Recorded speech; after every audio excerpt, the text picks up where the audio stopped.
For a minute there, I thought I was on my personal account.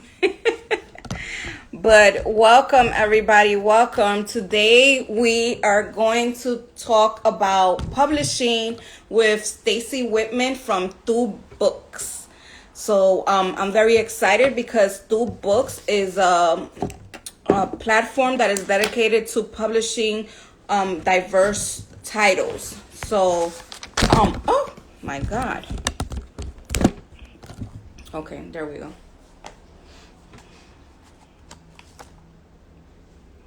Don't be laughing at me, Domingo. I see you. Welcome, welcome, everybody. Welcome, Stacey. Welcome. I'm so excited to have you.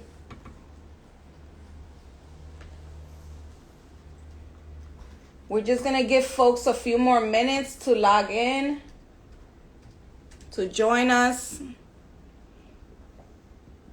Stacey, I'll be sending you an invitation for the live in a few minutes.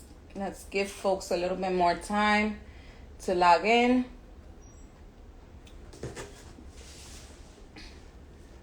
So Stacey Whitman is the founder and publisher of Two Books, an imprint of Lee and Low, which publishes fantasy, science fiction, and mystery titles for children and young adults only. The imprint is dedicated to diversity in genre fiction for children's literature. I'm sorry, for young readers. So sorry. But yes.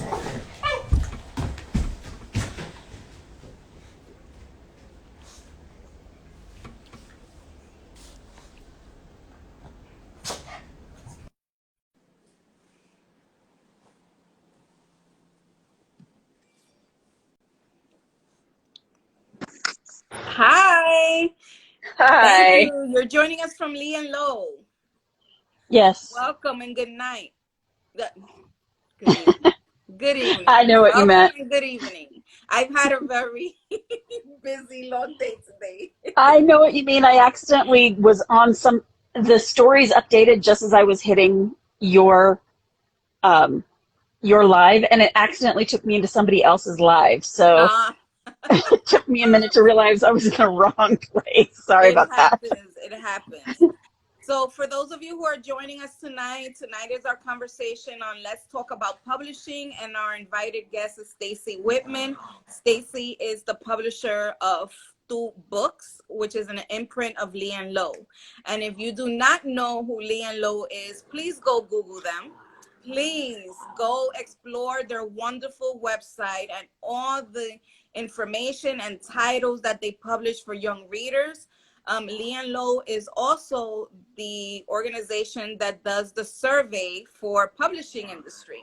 So this year, Lee and Low revealed that 76% of the publishing industry was white, was not a diverse staff, and that ignited many conversations.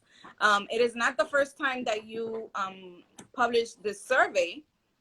No. So, but I believe it's your second time. Second time. It was with a 5-year gap between. Okay. And how much has changed? Nothing has changed. Nothing has changed. Which is yeah. So 5 years ago, what was the conversation like? 5 years ago, we were just coming off the biggest conversation about this ever, which I don't know if you know much about the history of this conversation about diversity in children's literature, but No, it's been I going on for decades. I mean, in the 1960s, well, and beyond that, within communities of color, but specifically in the 1960s, a white librarian wrote about it and brought it to the attention of the greater white establishment. She was working with children of color and said, where are the children of color in children's books? And right about the same time, the oh, I don't remember the exact name of the organization, but a bunch of authors of color, including Walter D. Myers, you know, all the legends that you might know of in children's literature, they joined this organization to change children's literature, change everything.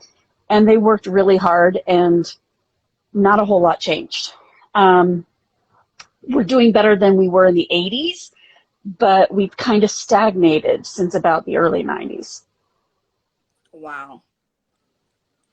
So 5 years ago, this conversation sparked up again. And Oh, what, yeah. And sorry, and I meant to say that right about the same time, 5 years ago, was right at the tail end of the biggest part of We Need Diverse Books. why did Lee and Lowe feel that they needed to get involved and conduct this survey? Well, we've been talking for, Lee and Lowe considers itself an activist company. And we've been talking about many ways, like Jason Lowe, who's my boss and the publisher of our company, has often said, I would really love someday for us to not feel like we're the only ones with this mission. You know, and obviously we're no longer the only ones with this mission, but as far as like the really big publishers, and we were brainstorming, you know, how do we get the word out on a really big scale, the way that We Need Diverse Books got the conversation started.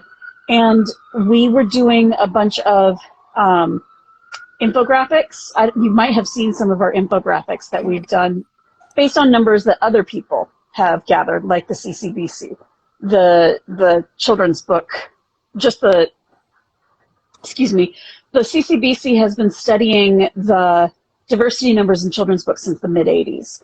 And we have been putting together that information into an infographic so that people would pay more attention to it since about 2012 or 2013. And we did that with a number of other diversity numbers, like Hollywood, the diversity makeup of Congress. We did a bunch of those. But again and again, the question came up, what about publishing? What about us? Because it's not just about the books. It's about who the authors are and who's acquiring those books, who's selling those books, Right. who's not just selling them from the publisher, but bookstores. It's a whole system. When you're talking about racism, you're talking about systems. Right. That's correct. So 5 years ago, what was the percentage of, I mean, this year is about 76. So 5 years ago, what was it? I think it was just under 80% white. I think it was like 79. So like, wow, within a margin of error, you know.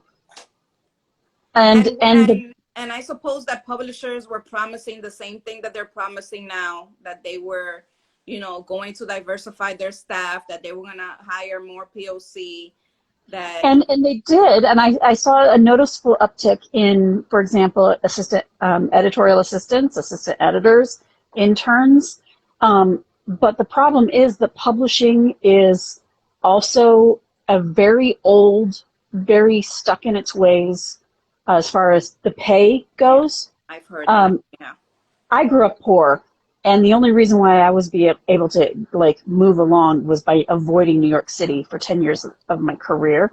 When you add systemic racism on top of the pay problem, that's another layer of stress that we burn young editors and young publishing people across the board. We burn people out.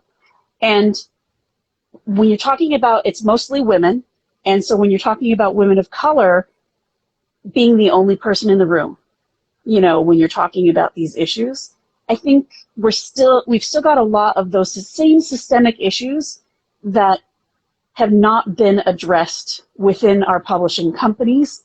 And so this is going to continue to be a problem until we address all the big issues that make it a more welcoming place for women of color to want to work here, pay as well as all those other things.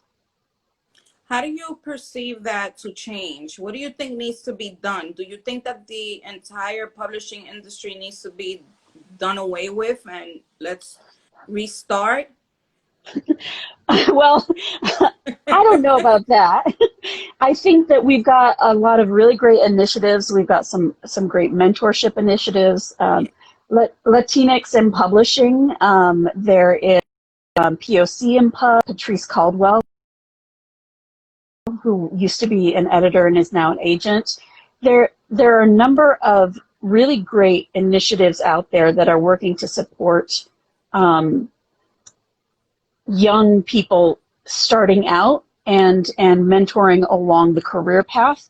But I think that we need better buy-in at the company level, and that does require systemic change on the part of executives, on the part of the people who are making the ultimate decisions about a variety of issues. One thing that we did at Lee and Low was everyone at our company is required to go to a anti-racism workshop. And I'm not talking about diversity training. I'm talking about actively anti-racist community organizing kind of workshop from the People's Institute for Survival and Beyond. And we talk about the history of racism, and we get people informed about what this country was founded as, like how white people became white, you know, what race is and what that means as far as systems. And I think that there's a lot of lack of understanding of how the founding of our country as a racist society can affect all these institutions that don't think of themselves as racist. Does that make sense? Yeah. Yes. Well, that's good, because usually people just give you a, what do they call that? Like at my job, they just give us like a 1 hour training online that you read Yeah. some stuff, answer a quiz, and then you're done. And That's here are all the that's the things you can't extent of your say. training. Yeah, here are all the things that you shouldn't say at work. Which, I mean, there's certainly a place for, here's how not to actively be offensive. But I think that you have to pull back and say, what's the big picture? And that it shouldn't be the burden of people of color to have to be the only people who know what those systems are and how to change them. Right. Right. So, um, Stacey, could you walk us through the role of the publisher?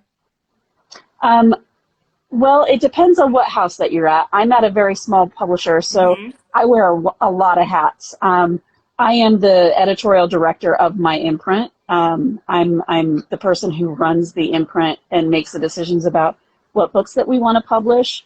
But I also think a lot about our marketing, and I work with the marketing team on what do we want to do for all of our books as a whole and for each book. We talk about, sorry, I lost my train of thought. I look at, the sales figures and, it's very big picture, but I'm also an editor and I work directly with authors. At another So, publisher, the publisher what might be just more administrative. got it. Because you are a small imprint, you have your hands in various roles. Right. What so two books, you publish different age groups, right? So there's Yeah. the pre-K to grade 2, the grades 3 to 6, 6 to 8, 9 to 12. You also have like leveled reading, cultured reading, and young adult. Yeah. So quite a lot of what you just read off are more the Lee and Low side of things. Those are picture books. Okay. So when we're talking about children's books, the broad categories include picture books, chapter books, middle grade, and YA. And and so those often get broken down even further into what you just read off, like the K to 2, that kind of Mm-hmm. thing. What I focus on is middle grade, which is ages 8 to 12, about grades 4 to 8, and young adult, which is 12 and up, Right. junior high and high school. So you guys were the ones who published uh, is it Ana Maria Does Not Live in a Castle? Yes, Yes. Which yes. is by a Dominican author, Hilda Eunice Burgos. That's how you and I met, because I went to her um, or book reading signing, that right? she had at Word Up. Mm-hmm. And that's when I realized that you guys existed. And I was like, oh, well, this is amazing, because I'm always looking at who's publishing our Dominican authors. I'm always curious on who was the person interested in publishing this story, right? Mm-hmm. Were you the editor in that for that I book? was I was the editor who acquired it. We've actually found it through our writing contest that we do every year called the New Visions Award. Um, Yes, because and let's talk to our audience about your writing And I was going to contest, say, please. your audience should be looking at this. We actually Yes. just closed for submissions for this year, but I hope that your audience is writing books that can be submitted for next year, which opens on May. I want to say April 1st or May 1st. It will probably depend. This year, we pushed it back a little bit because of the pandemic. So just, keep an eye on our website. But we have a contest for writers of color who have never been published before, who don't have an agent. It's a discovery contest. So that's how we found Hilda. And I ended up passing it to a different editor, which happens a lot when you're the publisher and you're looking at what's my workload as far as, everything but editing, what's my workload as far as editing. And I passed it off to Cheryl Klein, who did an amazing job with it. And isn't that such a cute cover? Yes. Um, Yes. she's got a new I'm book looking to coming out see next year as well. where I have the book here on my bookshelf. But yes, it's a wonderful book Yeah, cover, I don't have it here and the either. story. And Hilda has a new book coming out next year called, Oh, she does. if I remember it right, it is called, oh goodness, I'm blanking. It's the kind of thing where you're like, I know the name, why do I forget it? But anyway, she has a new book coming out next year, and it's about a girl who rescues a dog. So it's going to be it's going to be for the same age group as Ana Maria. What time of the year does that come out? It'll be next fall. Next fall. Okay. Yeah. So, oh my God, I lost my train of thought. I was about to ask you something. Oh no, I was Oh, about to mention go to ahead. everyone who is on this live, if you wish to ask questions, please click on the question mark icon at the bottom of your screen. Otherwise, your questions are just going to get lost within the comment sections, okay? So I strongly advise you that you use the question icon at the bottom of the screen so that we could ask Stacey all these questions. So the contest usually happens around the same time every year, right? Mm-hmm. What do you request for people who are submitting besides never being published and not having an agent? So we actually have two contests, and one is for picture books. That's the Lee and Low imprint, and one is for middle grade and YA. And what we look for is a full manuscript finished, and that's it. Just we want to know that you are definitely identify as a person of color or indigenous person, because that's the focus here. We want to highlight and celebrate voices of color, and we want to read your awesome manuscript. So we have so many children's authors on this live. I see them all coming in. Some of that's them wonderful. afraid to submit their stories anywhere. And some of them, who are going the route of self-publishing because it's really, really difficult to have their books picked up by, a literary agent or a publisher. It's very difficult for us as writers of color to have our stories understood, right? Exactly. So when we have, I'm appreciative of the fact that you do identify as a white person, right? But you have a level of education when it comes to diversity and inclusion that helps you do a much better job when you're looking through these stories that are submitted to. That's something that I feel very strongly about. I actually started this imprint as a small press, and Lee and Low saw it and brought me on. And ever since I've been doing it for 10 years now. And ever since I started, I felt like, who am I to do this? I'm just this clueless white lady. But I also know that given the numbers that we're talking about, that if I don't do something with the power that I have, then who will? And that's kind of the message that I want my fellow white editors to be thinking about as well. And so what I've been doing is trying to educate myself as much as possible for 10 years. And that doesn't just include about diversity issues, but that means reading widely and understanding different voices. Because something that I found as a young editor at a different house is that oftentimes white editors don't know enough to recognize a good voice when they see it if it doesn't match with their experience. Right.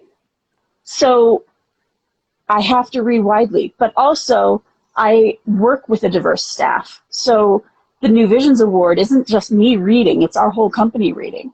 And I'm not of the committee that reads, there are 3 of us who are white and 4 or 5 who are POC and Indigenous. Wow. So that's not just me saying yes. Sharing that, I was going to ask you how much of your staff is POC. Yeah, I'm not sure of the exact number right now as far as Lee and Low, but that's the reading committee for that. Yes, I am outnumbered. Or it might be about half and half. It's somewhere in that neighborhood.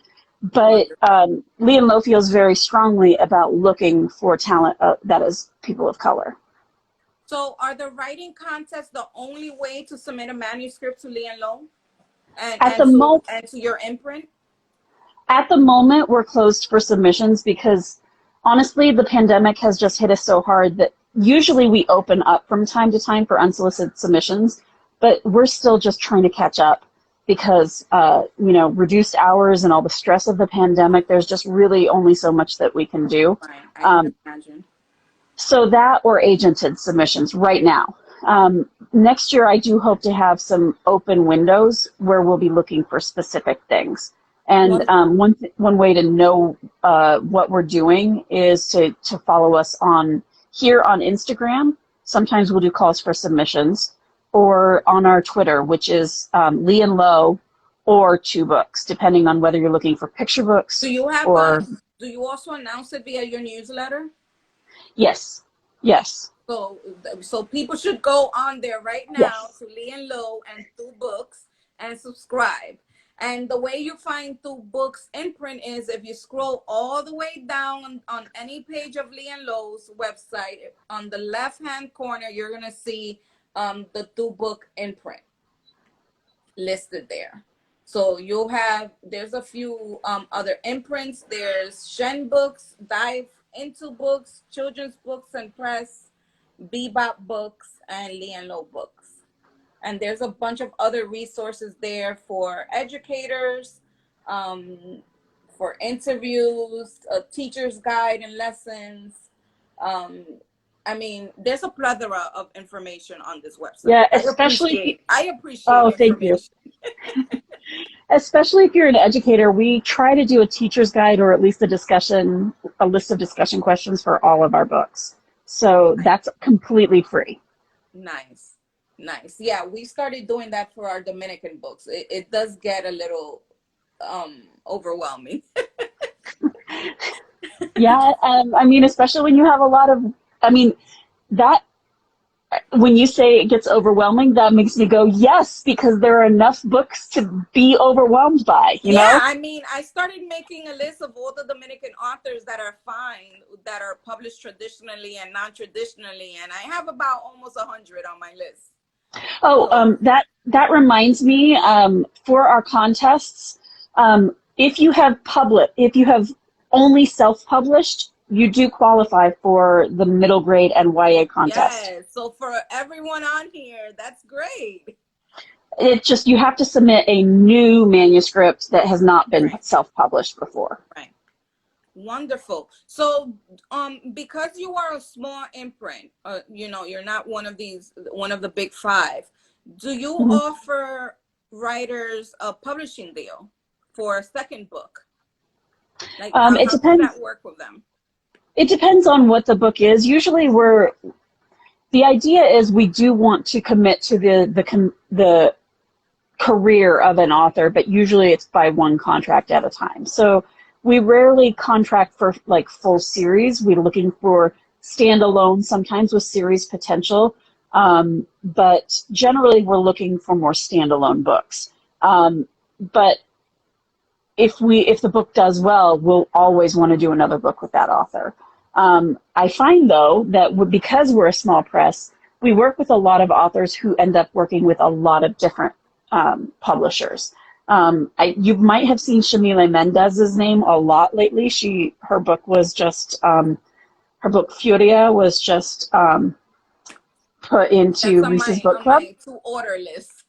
Oh, great. Well, this one should also be on your to order list. Which This is one is also that? by That's Shamile. because Furia is YA, right? Yes, and this is middle grade. It's called On These Magic Shores. It's also by Shamile Mendez. Okay. It is a middle grade, a magical realism about. I was going to ask you that if it sounded like magic realism, the title.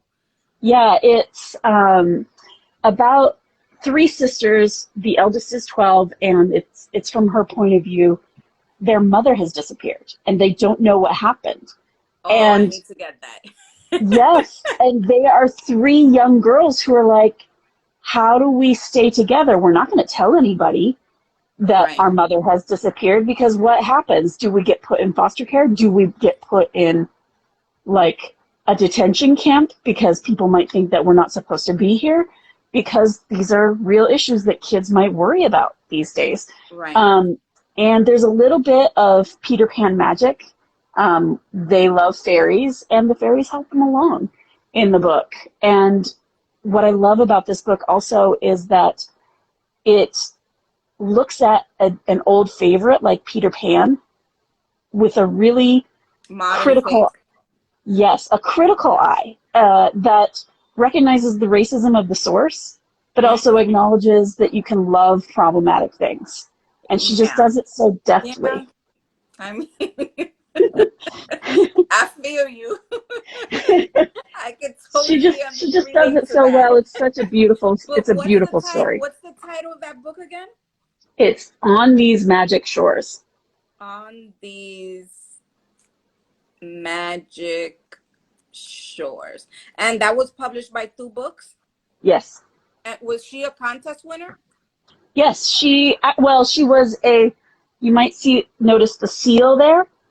She was an honor winner. So she didn't automatically get an offer from the contest. The winner of the contest gets $2,000 and an offer of publication, which also includes an advance in royalties. Wow. So she and I actually worked on the book for a couple of years before we offered her publication. Excuse me, because it wasn't quite ready yet. Oh my gosh, I think we have the same cups. Ah, mine's shorter. Did you buy yours at Target? Yes, they just came this morning. That's hilarious. So, where was I? Oh, you said she was an honor winner. She was an honor winner, and sometimes we also offer the honor winner a contract right away, but sometimes it needs a little bit of work. So sometimes we'll work on it a little bit, and then we'll offer a contract to the writer. So we have discovered other writers via the contest that didn't necessarily win. Another person that we found through the contest but didn't win the contest was Charlene Willing McManus, who is a Native American author who sadly passed away a couple of years ago. And we published her Indian No More posthumously. And in fact, we had to arrange with Charlene, who knew she was passing, and a friend of hers who finished the revisions for her, Tracy Sorrell. And the book came out last year, Indian No More. God, posthumously. So, yeah, I know. It's heartbreaking because she ought to be here for how well this book is doing and seeing how it's touching people's hearts. But my point being that we do also look beyond the winners of the contests. And as you're evaluating all these manuscripts, you're also looking at who has potential. Yes, exactly.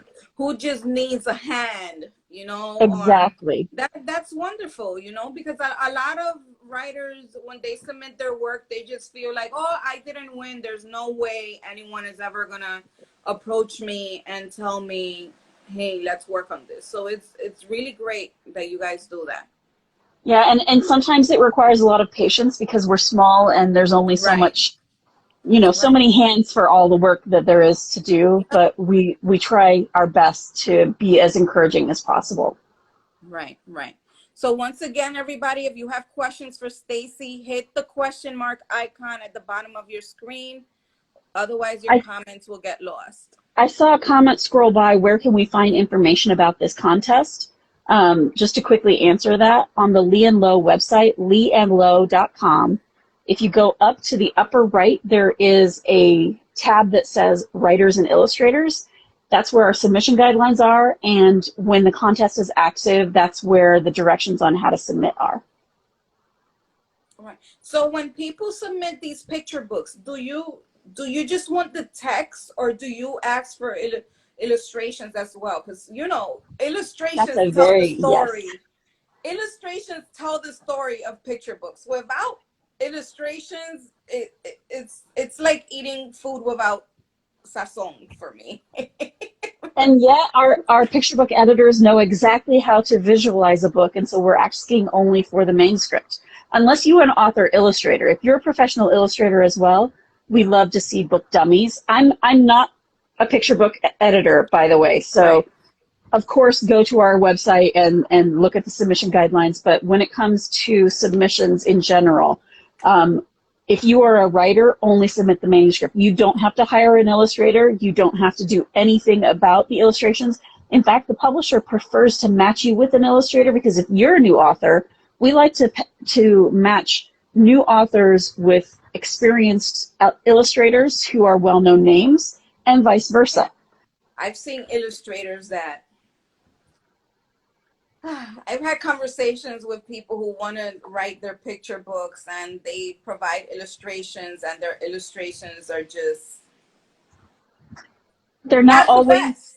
They, and, and, and sometimes they might be good illustrations, but they're not the right match even. right. So you might like the art style, but the publisher has a better idea of what will work commercially. Yes. And of course, a good publisher will work with their authors to make sure that they're happy with the illustration choice. Yeah. I mean, if you're not happy with Right. what the illustrator has been doing, then there's a mismatch, and we need to make sure that it works. And that's the same actually as far as the editorial process. If you're not happy with how your editor is editing you, then have a conversation with your editor, because it's about a relationship with your editor, with your publisher as a whole.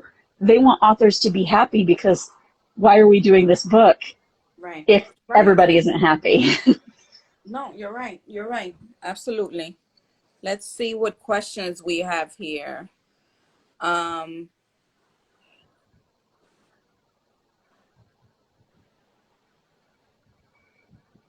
Good question. Oh, that's it. That is so hard to define, but I'm always looking for that seed of, can you tell a story, and can you tell it well? Voice is always so important, and having a unique voice in a way, but not so unique that it doesn't make sense. So, like, voice is so hard to quantify. um, I just acquired a really gorgeous book called Wild Jasmine. It's a YA. You might have seen if you follow the book announcements in Children's Bookshelf, you might have seen an Mhm. announcement for it a few weeks ago. It is by a Black gay YA writer about toxic masculinity and the LGBTQ experience in post-Katrina Something. New Orleans, and and interracial relationships. It's about all these different things. And the thing that that hooked me, was this author made me laugh, even though it was handling these very heavy subjects. I don't know if you've read The Hate U Give by Yes. Angie Yeah. Thomas. That is such a masterful book Yes, it is. in how not only it handles all the racism stuff, but everybody, the heart of the book, the way that the family loves each other and that they kid with each other even in the worst of times. That's what the kind of thing that hooked me on Wild Jasmine. And it depends on what you're writing, because if you're not writing something that should be funny, of course, you shouldn't be making me laugh. So, yes, voice, and can you spool out a story so that I want to keep turning the page? And I'm not necessarily looking for perfect grammar or, you know, the story doesn't have to be perfectly told, because I expect to have an editorial process with the writer. Right. But I'm hoping for the book to be as well done as you can do it, so that we can then improve it even further as a partnership. Wonderful. What about, so you're not drawn to any genre? Um, what is your favorite? Are you, does magical realism call you? Does prose? Does I absolutely love science fiction and fantasy. That this imprint was actually founded as a science fiction and fantasy imprint. Um, Liam Lowe, however, is a company that does a lot of work in the schools, and science and fiction and fantasy is very tough in the schools, yeah, unless it's super, super literary. yep, So we are always balancing between, the stories that really work in the schools, the serious stuff, the historical fiction, which I also love. I do love historical fiction, especially when it illuminates a piece of history that we don't know enough about. right. Um, Supriya Kalkar's Ahimsa is an amazing book about 1942 India and, the movement for freedom in India. These are things that I didn't know a whole lot about until I was actually, working on the book with Supriya. So I love those things, but my heart is with science fiction and fantasy. And so I'm always looking for science fiction or fantasy that can really cross that literary commercial divide, that can really hook an educator in some way. So one of our best-selling books is Summer of the Mariposas, and I always say that wrong. I apologize. It's all right. Mariposas, by Guadalupe Garcia McCall, which is a magical realism retelling of the Odyssey, Mexican American, I love starring the the eldest of five Odyssey. sisters. That's one And of my favorite books. and the thing about the Odyssey is it's so old that a lot of kids are like, why am I reading this? Yeah, Even though yeah, it has these timeless concepts, right? So Guadalupe was teaching sixth grade English, and she had girls in the class, and she was teaching on the border in Texas, and so most of her students were Latinx kids, and the girls were like, Miss, we need our own Odyssey. yeah. And so she wrote it, and Wow.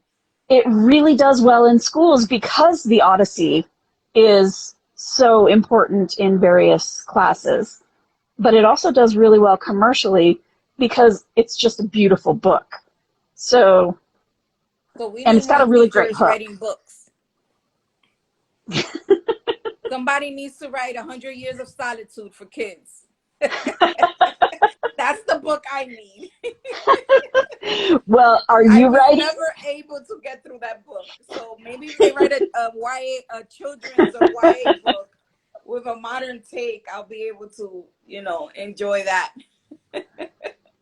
So yeah, Let's we're see. open to retellings, but there's also just, all sorts of stories that it's also the kind of thing that sometimes we just know it when we see it. Coming next year, for example, we've got a graphic novel coming out called Clockwork Curandera. Um, David Bowles is the author. He's gotten a Prix Belpré Oh, he's putting honor. out, and you guys are publishing him? Yes, and the illustrator is Raoul III. If you've seen his Let's Go to the Market books, or Lowriders in Space. He's an amazing illustrator. So we've got that graphic novel coming out in the fall, and it is a steampunk alternate history retelling of Frankenstein. Oh my God, I get so excited about these books. So, That sounds like, amazing. that's definitely a commercial hook, right? But it's also a retelling of Frankenstein. And I'm not saying we're Right. only looking for retellings, but they do hook What, with a teachers very well. Mexican take? Yes, Where's Frankenstein from? Mexico? yes. It's an alternate world Mexico called Santander. So th- there are, I think, 5 or 6 different independent states of Mexico, and the Confederate States of America, in which people are escaping from, to Santander. It's amazing. Wow. You are Well, going to I'm love it. excited for those books to come out. Let's see what else we have. Shaniqua Dupree is asking, what are royalties? You want to walk our writers through that? So, what are royalties, or what are the royalties What that we are they? offer? What are the So, royalties? we offer standard royalties, which depends on the offer, but we have a standard, and it's basically roughly the same as the rest of the industry. Generally, the industry is around 10 to 15%. Um, we will negotiate it with the author or the agent as it happens, but we have a baseline that we start at. And that depends also on whether you're sharing the royalties with an illustrator, because if there are more than one person involved, those tend to split. Got it. Okay.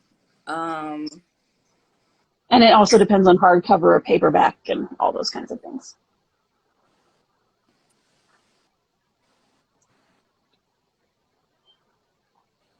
yeah, when you say it just needs a little bit more work, what does that mean? The editorial process generally starts out with there are 3 stages of the editorial process. Well, 4. You start out with the developmental editing process, and then you go to the line editing process, and then copy editing, and then proofreading. And what we do is we start at the big picture and then go little by little to paragraph level, line level, grammar, proofreading, and all that. So when I say something needs a little bit more work, I expect to have the editorial process go back and forth for maybe a year.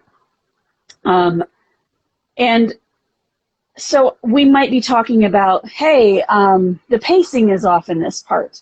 Or a really great example is Summer of the Mariposa started out with 6 sisters and it ended up with 5. There was a point at which Guadalupe and I were talking about it, and we realized that the 2 littlest sisters both sounded alike. And I came to say, do we really need Is 2 she of the littlest necessary? sisters? Or can that be one person? And that was actually pretty hard for Guadalupe because it was Yeah, semi-autobiographical. because She has 5 we get sisters. attached to our characters. Well, no, in real life, she has 5 sisters. So,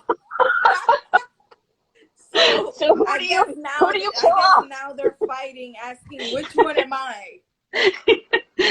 But sometimes in a book, you realize that what you thought was necessary isn't always necessary, or that something that there are gaps. And so that's my job, is to help the author make it their book best possible. So we might talk about characterization, plot, world building, pacing, what other big picture stuff are there? Anyway, all that kind of stuff. And we don't even get to, hey, maybe the sentence needs tweaking, until we've gotten through all of that. And what that looks like for each individual book can vary very greatly depending on what the book needs. Right. Okay. We could work with that. Let me see. What's this question? She said, I think Stacey said no to that question Yeah, that is earlier. super. Yeah. How likely is it that you would take a book that was formerly self-published and republished it? That's super, super rare. I have considered a few before, but the problem is that if you have self-published it, oftentimes, unless you've sold a couple thousand copies, you have exhausted the immediate circle for Right. No your one is going to buy that contacts. book all over again. Yeah. Um, Very rare. it it also depends though on the book itself because I'm trying to think. Well, a good example of one that did gangbusters, obviously, is Aragon. Um, Hmm. that was self-published, and he was selling it out of his car at all these different, you know, things that he would go to with his parents. He was a teenage author. I want to say it was conferences of some sort or conventions, maybe science fiction fantasy conventions. I'm not sure. Um, so, for example, if you've got a very large reach, if you're somebody who is going out to, well, obviously nobody's going out to festivals anywhere this year, but if you are somebody who has been selling it to a larger audience, Mm, and and right. and I think, for example, there's a great example of a hybrid. There are a lot of authors who are going hybrid right now. Somebody like Zetta Elliott, who has been a hybrid author for quite a while. She's actually a Liam Mo What does author that mean, a hybrid author? that they self-publish and they work with publishers. Um, Okay. and just depending on what each book needs, they might decide that this book needs to be with a publisher because the publisher can get it into libraries and schools, and get reviews. But this one, maybe it has a specific audience that the author feels like they can reach better. Um, I think that it's becoming very fluid as far as that goes, but it is super hard to get a book that you have self-published over to a publisher because we want your book to be able to be submitted for awards, and sometimes awards require that it be a debut book, for example. And so if it was previously self-published, it can't be a true debut. There are a lot of different requirements. And so, for example, if it's been previously published in a different year, it's not technically published in the year of the award. Those kinds of things, that makes it hard. But if it's done really well and you're just looking, if it's done really well in certain markets, but you want to be able to reach markets that we can reach, then we can have a conversation about it. I would rather see a new manuscript, though, and if you have an amazing new manuscript and amazing backlist, we might talk about, what else do you have, and publish your backlist as well. Those are If those you are options. if you reject the manuscript once, would you reread the manuscript again if the author made changes or, in their eyes, improved the manuscript?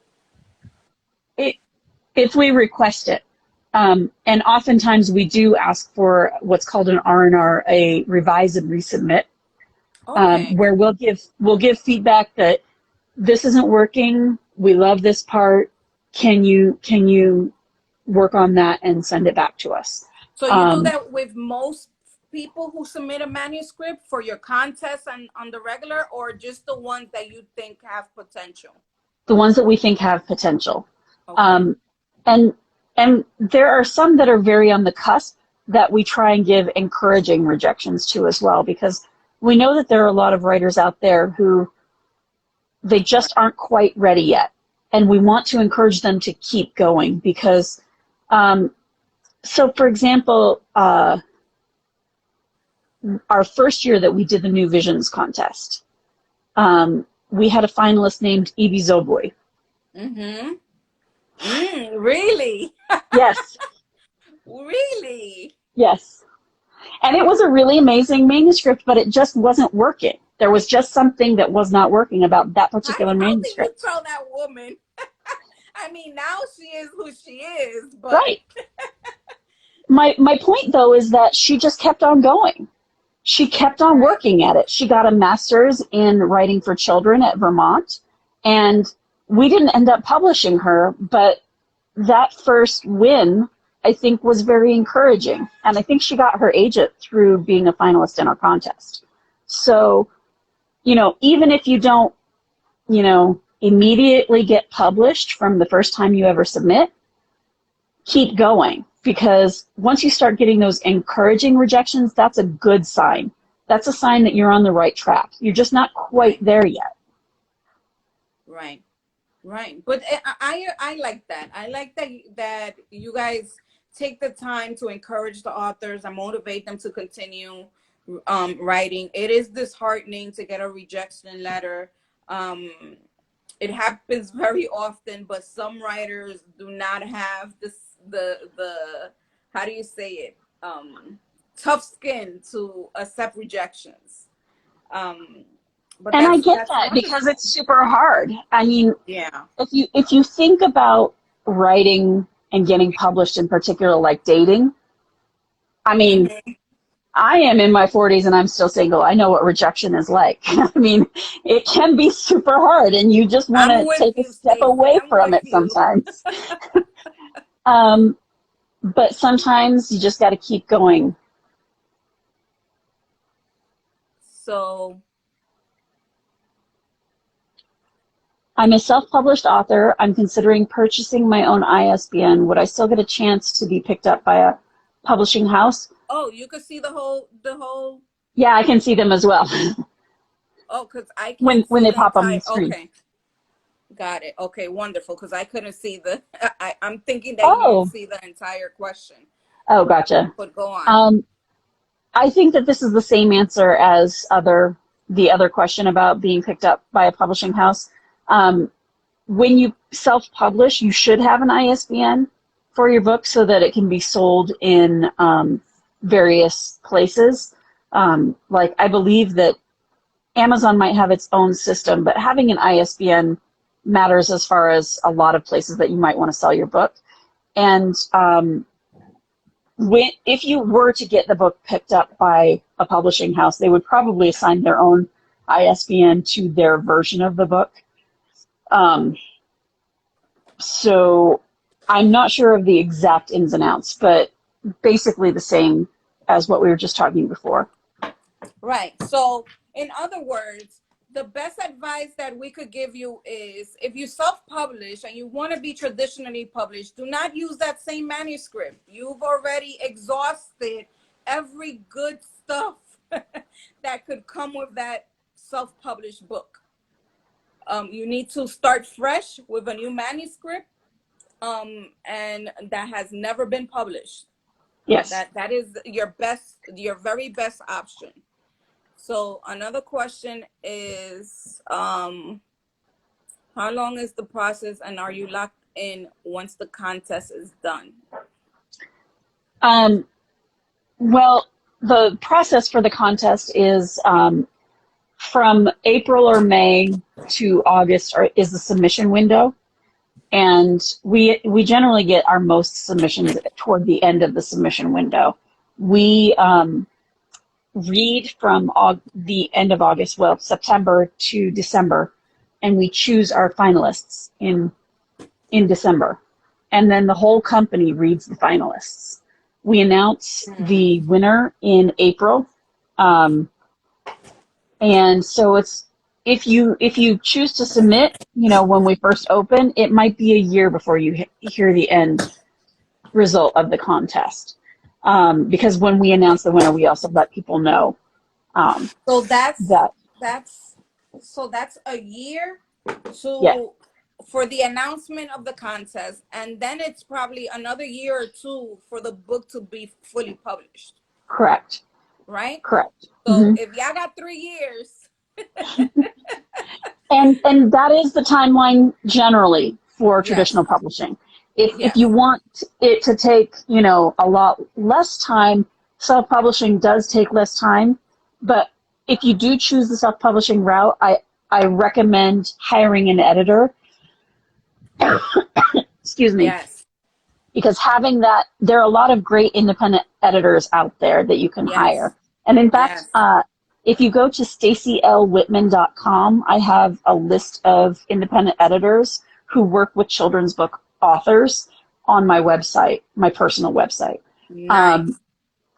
So if you do choose to self-publish, I recommend hiring a professional that can polish it, because having that second pair of eyes always will make your book so much better. Take the time to allow the Yes. editorial process to work. Yes. Submit a manuscript that is as polished as possible. Yes. And that Because doesn't you necessarily want to mean that, increase the chances of your manuscript being chosen. yeah, and that doesn't necessarily mean that you need to hire an editor if you're submitting to a traditional publisher, but I do recommend a writing group. I recommend having We your have writing peers. groups, Yeah, right? exactly. We have a writers community. Wonderful. This is such great information. Shanique was asking, do you guys sell a package deal with the book? What does that mean? We don't have the authors pay us. We pay the authors. And so this is the thing that you should always know as a writer of a book. If you are working with a publisher, they pay you. You don't pay them. Right. If you're self-publishing, you might pay for services. Right. But a real publisher is not going to ask you to pay them money. A real publisher gives you money. Yes, exactly. So when we make an offer for a book, we say, here's the advance against the royalties, which is a certain amount of money that as the book sells, we take out how much of your portion of the book in royalties the book sells, and we count that against your advance until your advance is what it calls earned out. And then we start paying you royalties. So if you have a publisher who is telling you that you're going to owe them money, don't work with them. Get a lawyer. They are not your friend. Right. They're not there for your best for your best. They're making their money off the authors rather than the sales of the books. And you want somebody who's motivated to sell your books. Right. How does your book reach to achieve the Caldecott Award? Well, none of our books have yet won the Caldecott Award, so I'm not sure. But a lot of our books have won other awards, and what we do is we, as a publisher, we submit all of our books to all the awards that they qualify for, and so that includes awards. Okay. I'll get to that in just a sec. Awards. So that might include national awards like the Caldecott or the Newbery. It might include ethnic awards, which is what the library associations call them, for like the Prix de Belpré or the Coretta Scott King. And they often have debut author and illustrator awards as well, the Steptoe Award. There is the Morris Award for general debut author. There are all sorts of national awards that we submit to, depending on the age group of the book and the ethnicity of the author or illustrator, just depending on what the book qualifies for. But there are a whole bunch of state awards as well. So, for example, in about a month, the Texas Bluebonnet Awards are going to be announced.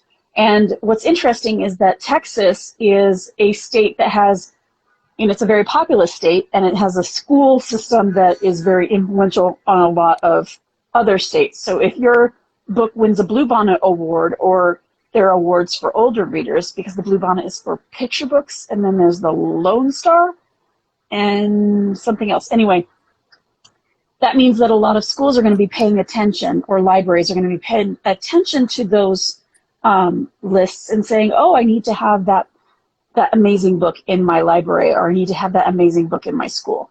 So we look for those awards across the nation as well. So there are all sorts of different awards that we submit your book for, and then it's up to the committees of those awards. And we work in the editorial process to make the book the very best it can be. We hope for really great reviews. We hope for awards, but there's only so much you can do to control that. Right.